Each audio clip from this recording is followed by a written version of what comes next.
এখানে 10,000 টাকা আছে, নিন। 5 না দিবা বলছিল? বাড়ি থেকে হাত খরচের টাকা নিয়ে আসছিলাম, আপনার দরকার দেখে দিয়ে দিলাম। প্লিজ গুনে নিন। আরে তুমি গুনে দিছো না, আমার গুনতে হবে না। না না, প্লিজ টাকাটা গুনে নিলে ভালো হয়। তাছাড়া টাকা গুনে নেওয়া সুন্নাত। আপনি প্লিজ টাকাটা গুনে নিন। আচ্ছা তুমি একটু প্লিজ বসো। তুমি কি আমার উপর মাইন্ড করছো কোনো কারণে?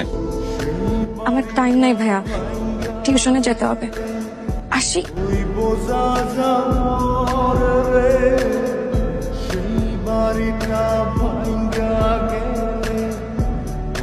আরে অর্ডার করতেছো না কেন? দেন আমি দেবো। আচ্ছা শুনেন, আপনি একটা চিকেন ক্যাশনাট সালাদ